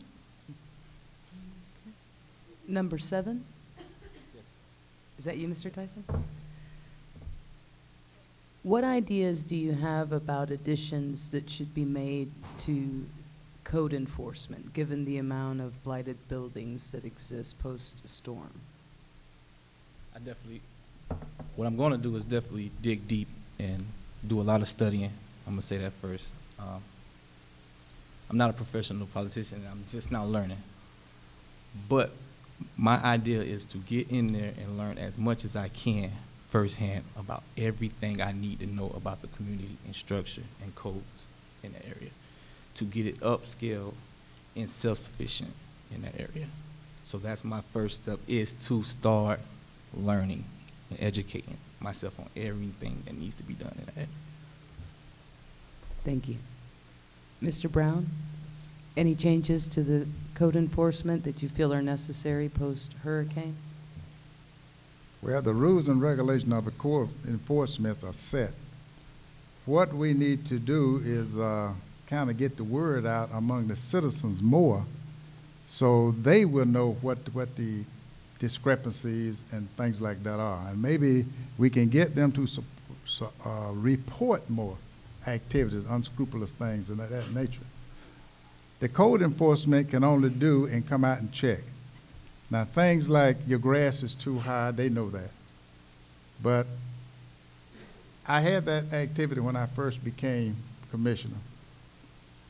And I went to the city manager at that time, and I asked him about the code enforcement. And he said, I told him I wanted to talk to, well, I think of Mr. Livingston at that time. And he said, yes, he brought Mr. Livingston in, and I said, Mr. Livingston, I says, you, I didn't mean to call his name, but I said, you the code enforcement operator? He said, yes. You the head man, right? He said, yes, I am, Commissioner Brown. I says, is it true that if no one reports a code violation, you don't do much? He said, that's about the size of it.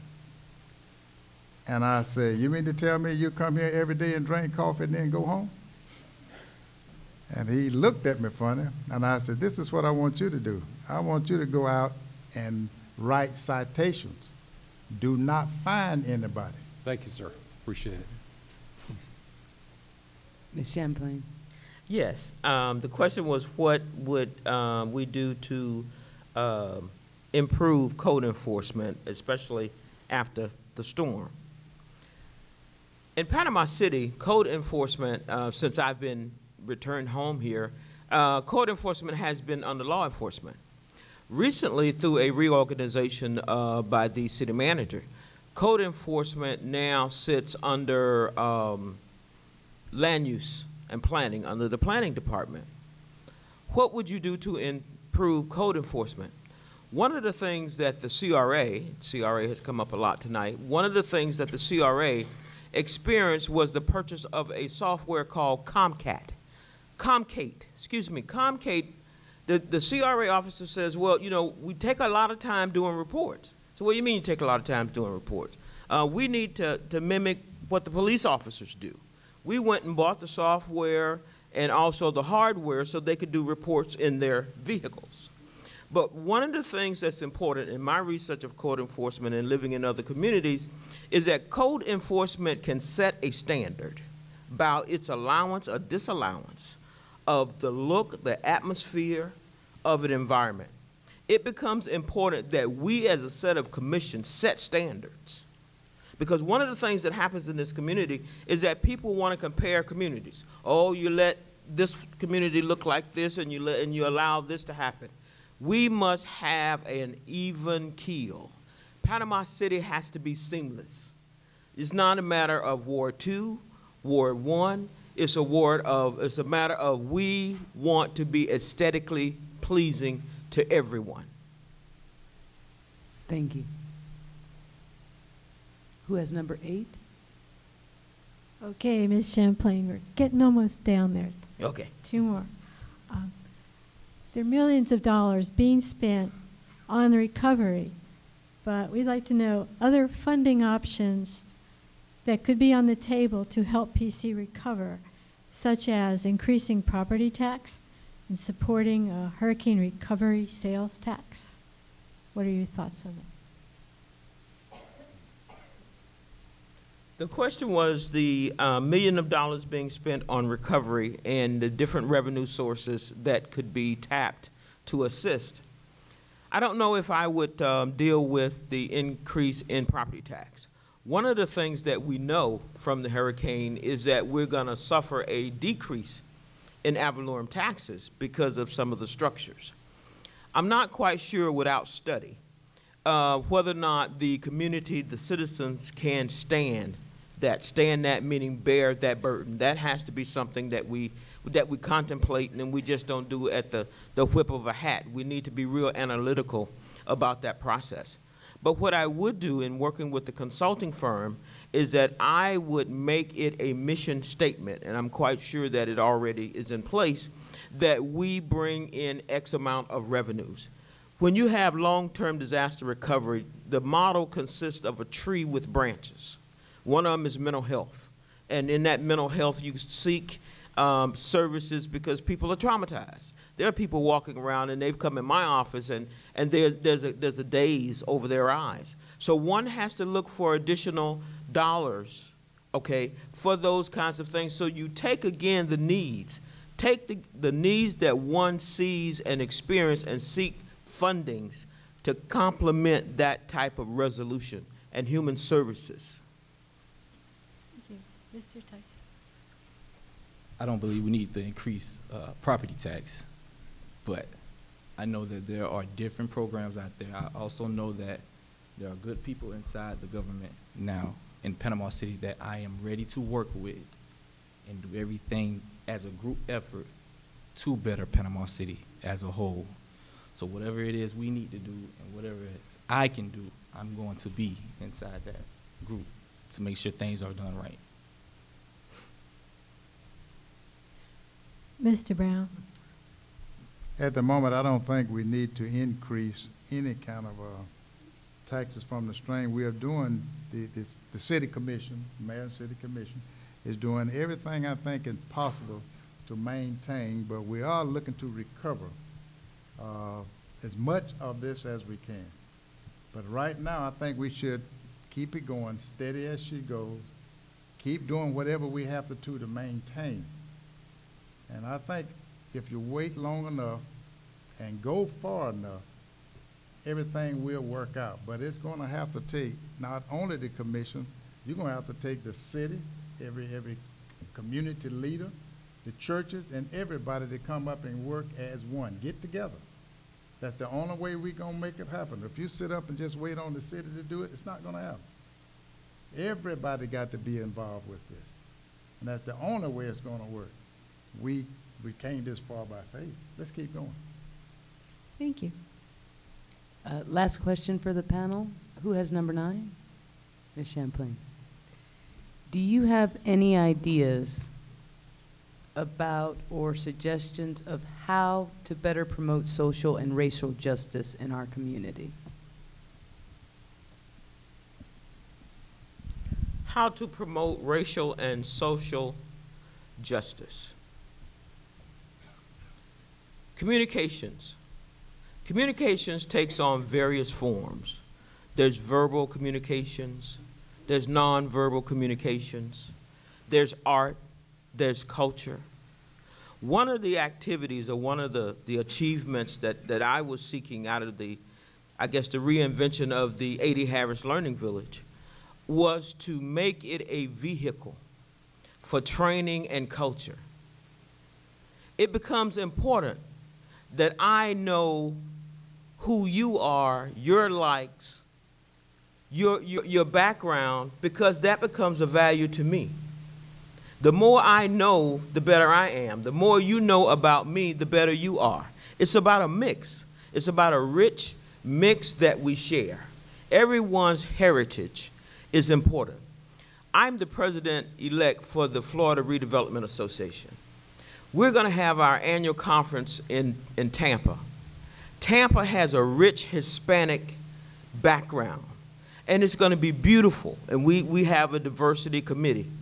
And one of the things we usually do is have workshops. So I was asked what we wanted to do. I says, no, let's get out in the community. Let's understand the flavor. Let's see how the people respond, the music, the sounds, the taste. So it's important that we promote all of that through collaboration. Thank you, sir. Mr. Tyson. Vision and culture. We have to get intact with having a vision on which way we want to go inside this community so we can understand each and every one that's inside this community. Also culture. Like she stated, we do have to have culture inside of Panama City so we can understand each other and understand that there is a difference, but we are the same, and let's learn each other inside that community. Also unifying, bringing in different activities to that ward so we could bring in other cultures and things in that nature so everyone can mingle and understand each other. My ward is more than Glenwood. So my plan is to make it unified. So when one looks at Ward 2, they don't just look at Glenwood, they look at the whole ward. And that's my mission on that. Thank you. Mr. Brown? To better promote racial and social justice. Well, the Panama City Police Department is a good helper. One of the things that we can do if you are in any community, it doesn't matter where, any ward, anywhere in Panama City, some of the areas are perfect because they are more visible in those areas and they know the people in those areas.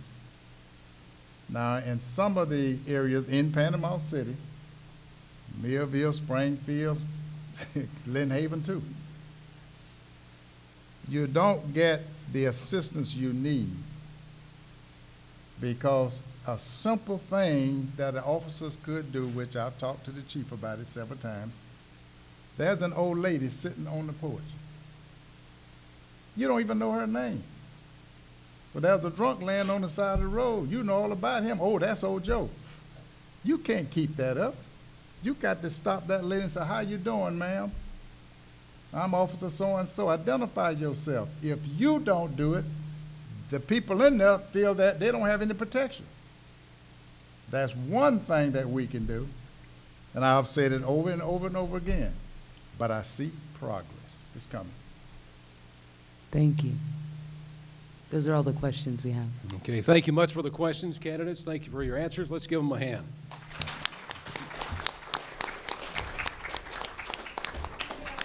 Now, at this point, we're going to take a little break here, and this is like the community involvement phase of the forum tonight. You're going to have a chance to submit some questions for the candidates to ask tonight. The league member is going to give out some index cards where you put those questions on, and after about 5 minutes, they'll be collecting these cards, and not all the questions will be asked because of the time constraints and everything, but if you are interested in submitting some questions, then take advantage of this time to do so for the candidates. And obviously, all the candidates will be back later for their closing comments.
Thanks for bearing with us, folks. We have our questions up here, and thank you for participating, if you did so. And we have our questioners, our league members tonight. We're going to get started. Candidates cannot use notes in answering these in these questions. You can in your closing remarks. And that'll be after that. So we'll go through the answers here. You'll have a minute to give your answer for these questions tonight. We good to go? Good to go. And we'll start right here, Mr. Brudnicki. So all candidates will answer all questions, and we're going to go right down the list, and we'll rotate. You have a minute. Fair enough? And these are all questions from you out there in the audience. Should the voting residents in a CRA have input on the uses of its CRA funds? Mr. Brudnicki. There is a plan that is created ahead of time for the CRA, and it is approved by the CRA board. You hire a outside firm to come in, and they will address any and all issues that can be put into a CRA. Now, there's some citizen involvement in that particular process, and then that CRA is created, and that list of items that are able to be put in the CRA is reviewed by, the public has a chance to look at that, and they vote on it. So as far as voting on a project afterwards, I mean, as long as it's permissible by the CRA, then it can be, it can be done. Dr. Rowan. Question again? Should the voting residents in a CRA, in that particular CRA, have input on the uses of its CRA funds? Sounds like a good idea, but I've been to commission meetings, and the CRA, it reminds me of the City Commission on steroids. The City Commission has lots of money, and they go and spend it. And I don't see them asking the people where the money needs to be spent. They seem to do it wherever they want to do it. I would like to see some citizen input, but I think the citizen input has to come through election of the City Commission and mayor. Ms. Schneider. I don't like doing this too often, but my up to speed on the CRA is not probably what it should be. My understanding is that there is, as Mr. Brudnicki said, there is a board, and that the public does have the opportunity to vote on what's happening. So my understanding is that's pretty much already occurring. And if not, I'm going to be research. Somebody's going to tell me where I can find great research on a CRA book, right? Mr. Brown? Now, the first CRA that I worked with, it was because we found out after 20 years that I was with the Glenwood community that time, Glenwood Working Partnership, and we found out 20 years had passed when we found out we even was in the CRA. So we got together and petitioned the board to extend the CRA. And the board told us, says, we got 1 year. It was called the revitalization,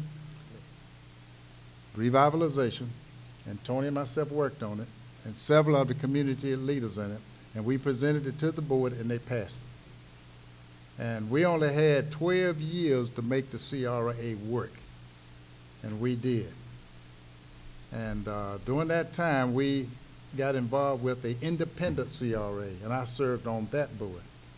And the ponds on the Glenwood, in Glenwood was the project that we had. Thank you. Ms. Champlain. Question is whether or not the voting members of a CRA can vote on the expenditure of dollars within that CRA. Yes, they do vote on that expenditure of those dollars. Where and when do they vote? They vote in the development of the CRA plan. The CRA plan is required by Florida Statute 163, Part 3. Now, 163, Part 3 also encourages amending your plan every 5 years. So all of the CRAs within the city of Panama City have been amended. The Downtown North is going through an amendment process now. But there's not a routine type of a vote like you're going to do sidewalks. That happens through a budget process when you have a budget each year. But it's not a required vote because the public would have already said in the development of the plan that that is something they want to achieve. It's a matter of allocation of dollars at that point. Mr. Tyson? Yes, I think they should have say so and be able to vote. Don't nobody know what they need but them, but the citizens. So I believe they should have a vote, and I also think they should know when and where the money is spent also. Thank you for your comments. To change it up a little bit, we'll start with Dr. Rowan on the next question and go down that way. It's pretty straightforward, Doctor. Medical marijuana within the city, yes or no, and why? Dispensaries. Medical marijuana dispensaries in the city, yes or no? No.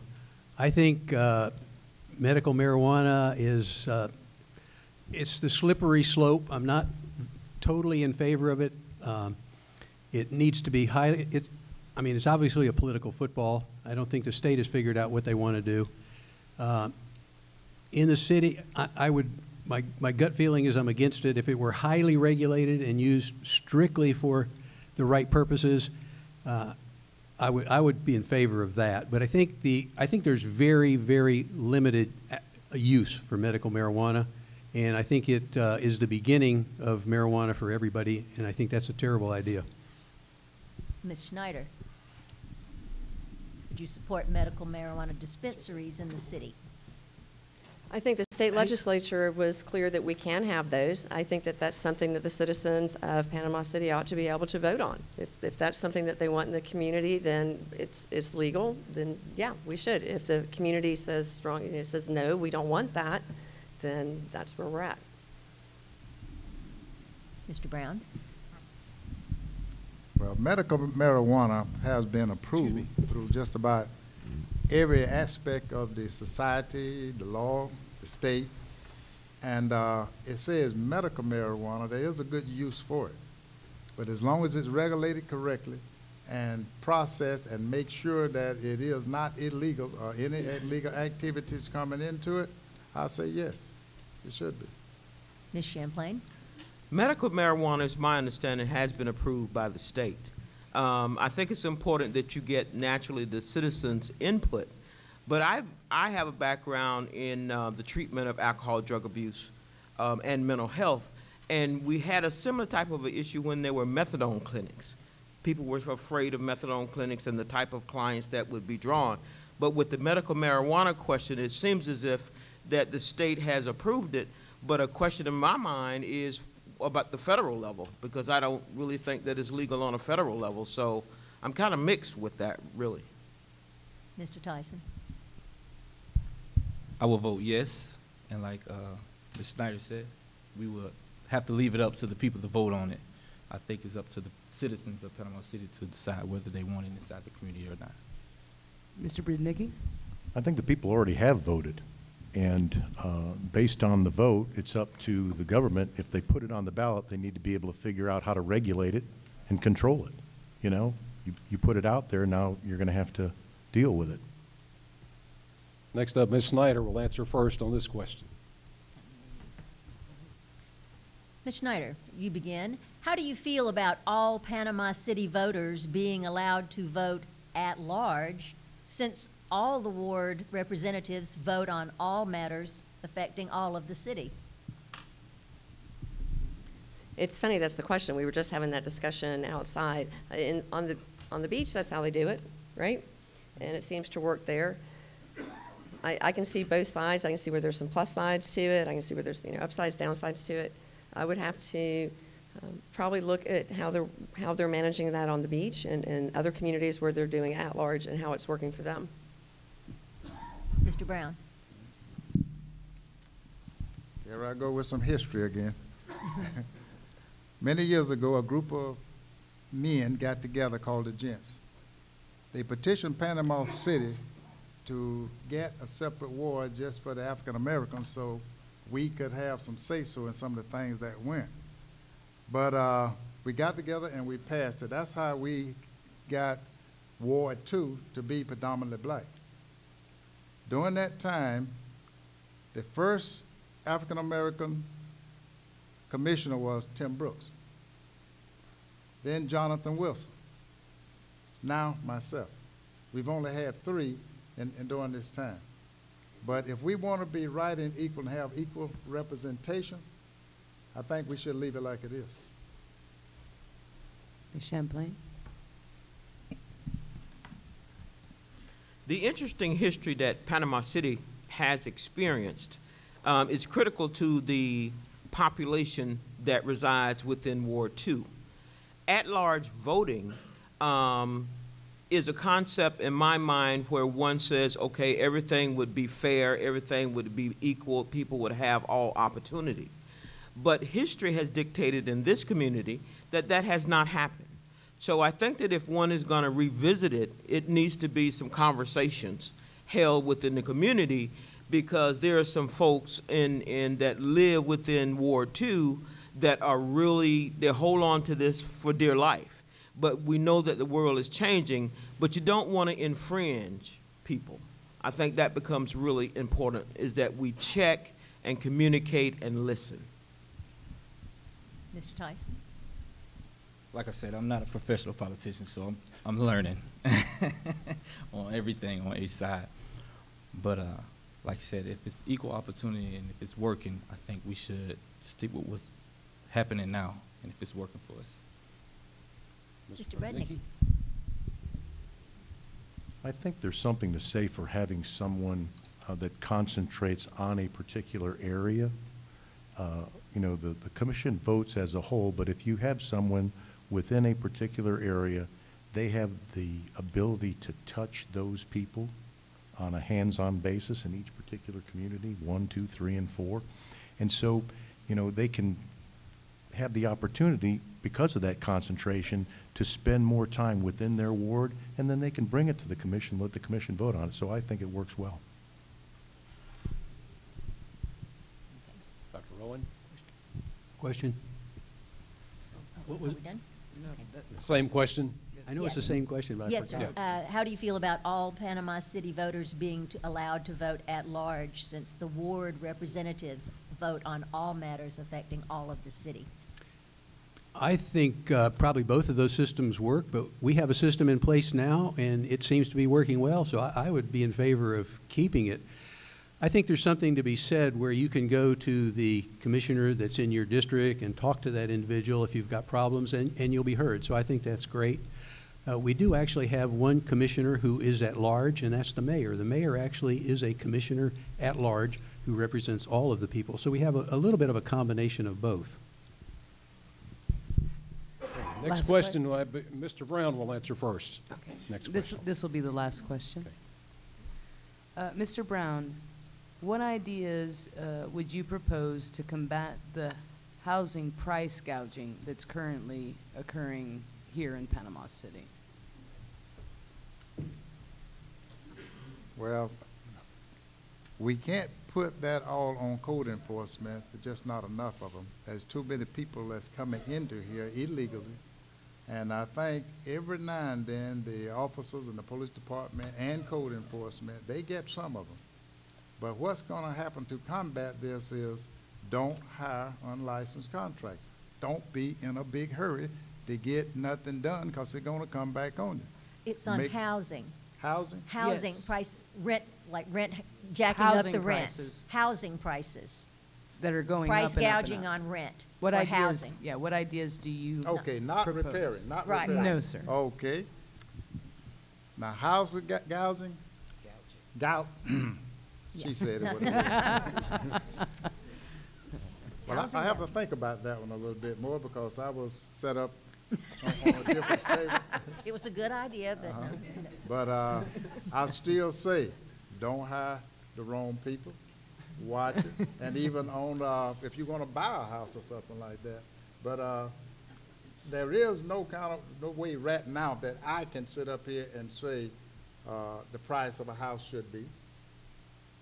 I don't know that yet. I just can't talk. I'm not ready for that question. Ms. Champlain? Price gouging on housing. Yes, price gouging on housing. You know, all of us are here tonight seeking an office, governmental position.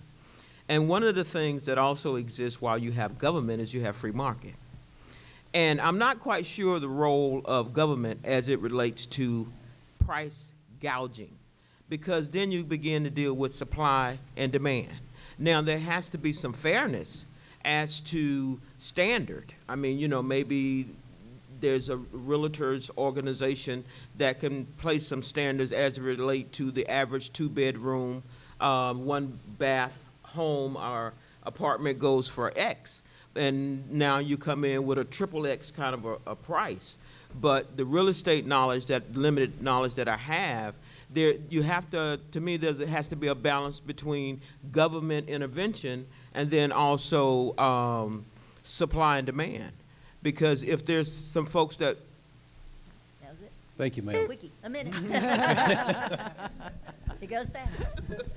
I agree. We do have to look into supply and demand, but also we have to put together a team where we're making affordable houses in the community to compete with those prices. Put together a legal team to make sure that everything is done legally in those areas where price gouging is happening. But my main focus is going to be affordable houses and getting people to own houses. So the price and demand and high price gouging, it's not my focus right now. It's getting people to get in these homes and own homes, their own stuff.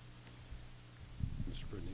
It's very unfortunate that right after the storm, you would have to pay another 35 or 40 cents a gallon for gas here, as opposed to if you bought it 40 miles away. And we could report that to Jimmy Petronas, and they could do something about it. It does come down to supply and demand. And Mr. Brown, when you were talking about the gouging, there has been a lot of gouging on repairs also. So we do not control, nor can we control, what someone wants to buy or sell a piece of property for, or what they can rent something for. And the market dictates it. And it's a shame, and it's a shame that people would try to take advantage of people at that particular time. But you can go back. I can give you countless times that different organizations have come in, some of these disaster relief companies that have come in to our school system, to the hospitals, to different places, and the enormous prices that they charged because they showed up the day after the storm. You needed them. You had to have them. Okay. And they said, oh, your insurance will take care of it. And thank you, sir. Okay. Dr. Rowan, price gouging on housing.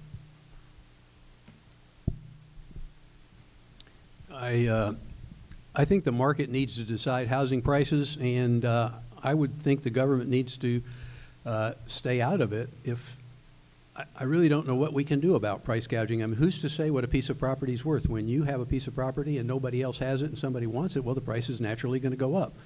I hate to see that we have people that are gouging other people, but at the same time, I don't think it's the government's job to get in there and decide, like rent controls and things like that in New York City. I don't think that kind of thing works. And I guess I can say that if you cheat your fellow man, somebody's going to get you in the end. Ms. Schneider. I think it seems to be pretty much a kind of a consensus. It's a horrible thing to do. I don't know why somebody would do that to someone else, but I don't know that the government can get in the middle of that as much as we might like to. I think that would start have us going in a direction I don't think we need to go in. So I'll stay with, I think it's just not very nice, is it? People shouldn't do that to each other, should we? We ought to be nicer than that. And I think most of us here, we are better than that. So, you know, there's going to be some bad apples floating around, and yeah, that's it. Thank you very much for your answers to those questions tonight. Thank you for submitting the questions, audience. Thank you so much. It's time now for the closing comments. Mr. Tyson, you lead off on the closing. You have 2 minutes for a closing statement. Yes. Speak right in the mic. I'm sorry. Like I said, this is my invite, my RSVP, to help me rebuild safer community, bring vision and culture to my community, and programs that will help this city out, not just my ward, but the whole city. My honorable opponents have been in office and helped doing major things, you know, been here for a while, but during the 8 years, a lot of things haven't changed in my ward, should I say. And so that's why I'm here, to bring those type of changes and bring a self-sufficient community.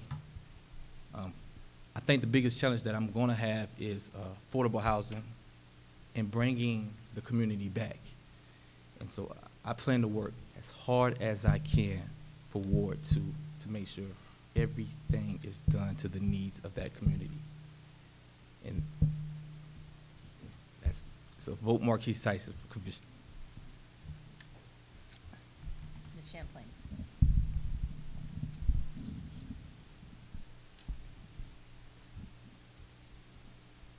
Tenacious, outcome-oriented, navigator, innovator.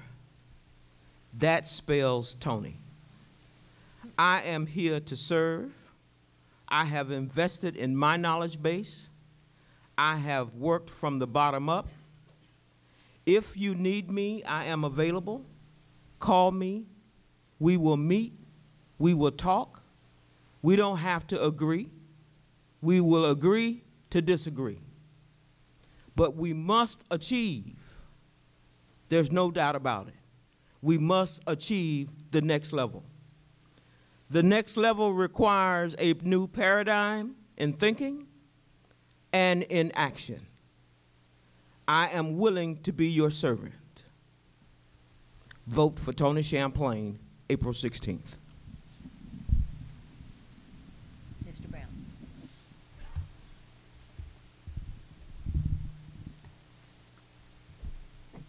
Ever since I first decided to run for the Commissioner Ward 2, I have tried to be innovative. I've tried to go out and meet the people on their own level. And most of these things I have accomplished. I can't see where I need to do anything different. I can see where I need to do more of the same thing because it is working. And there is no way that anything is going to be 100% unless, I've said it over and over again, unless we all get together and work as one. There's a new activities going on here since the storm. I can see the difference. But let's keep working at it. And let's just keep going. We can make this happen. Like I said, we cleaned up together. Now, let's rebuild together. Thank you.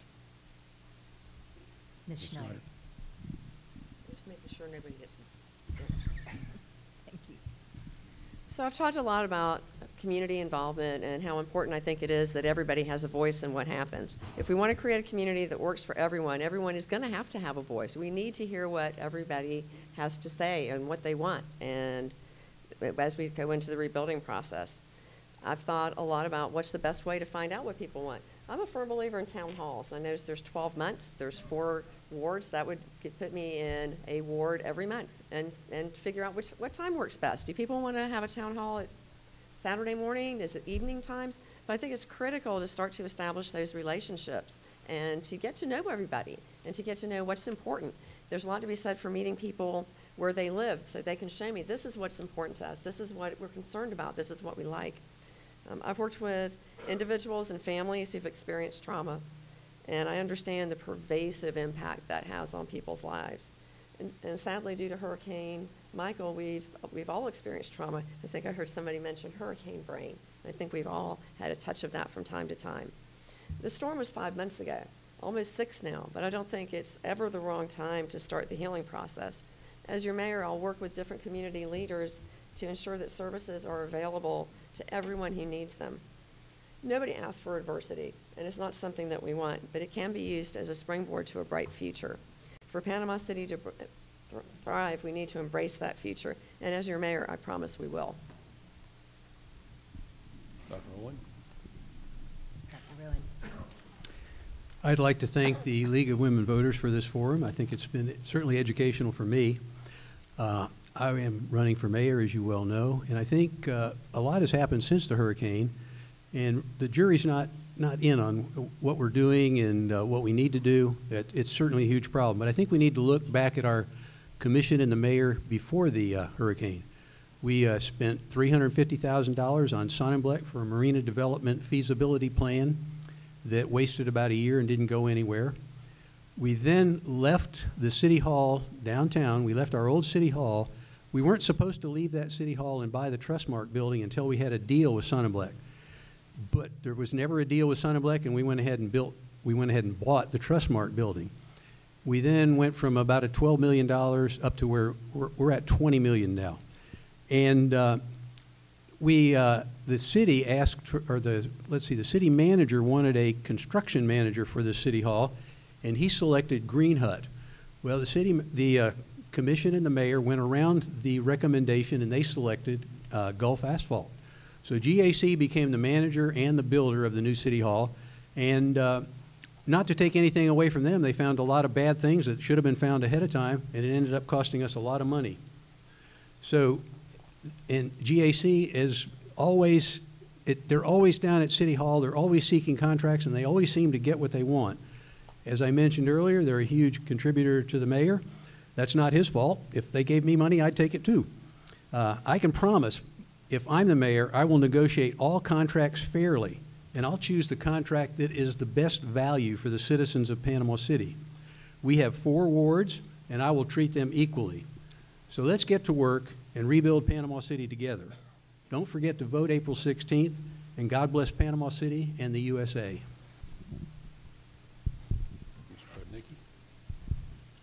In closing, I want to, of course, thank everyone here for participating in this process. It's a shame that sometimes, you know, facts don't mean anything, but some of the stuff that was said just now, of course, is totally untrue. I'm not going to deal with that. I'm going to deal with leadership. What I have done over the last 8 years for Panama City, the things that we have gotten accomplished over the last 8 years, things that we brought in one of the biggest housing developments in the state of Florida that came in and started at Sweet Bay. In the last 10 years, we have not had a retail shopping center go in Panama City for over 10 years. We've got the one right across from the mall. After it was on the books for God knows how many years, we finally got the road 4-lane between 23rd Street and Baldwin Road. We've had a very good cohesive relationship with the county. There was no water contract with them for many, many years. There was a lot of infighting between the county and the city. We have a very strong commission now that makes things happen and gets things done. And we have created, and I have created, a plan to take the city forward after this storm. And in order to do that, we have to have the right people working for the city. We have hired urban planners. We have hired a firm to help us with our economic development, and a communications firm. The biggest problem that we have right now is housing. And in order to convince the government that it's time to release some of the community development block grant money so that we can put roofs over people's heads and get workforce people back here in town so we can start the economic engine. That is my goal. I will continue to work tirelessly. You can ask my wife. I get up at 3:30 in the morning since the storm. Please, on April 16th, vote Greg Berdinke for mayor. Thank you. Thank you very much. Thank you so much, candidates. Appreciate it. Like we talked about earlier, the challenges for the city of Panama City were there before Hurricane Michael, weren't they? Now it's an entirely different level. The future is so important, the recovery from the storm and the development. Where's the city going to be in 5 years, 10 years for your kids and grandkids? Thank you for your participation tonight, your answers. We appreciate you being here so much. I want to take time to thank the League of Women Voters for all of the hard work that you do, the dedication to the community. Let's give the folks. And thank you, audience, for your questions tonight. I want to thank the Student Government Association here at Gulf Coast. Let's give them a hand for this beautiful venue tonight. April 16th, 2 weeks from today, very important today. Get your neighbors to get out and go to the polls. I want to turn it over to Jamie. And thank you, Jerry Brown, for your leadership and your participation. Now go vote. Everybody, thank you so much for your time and attention. I want to let you know that the League of Women Voters is having their annual meeting April the 22nd at 6 o'clock at the Shrimp Boat restaurant, and you're welcome to join us. Dutch treat, of course.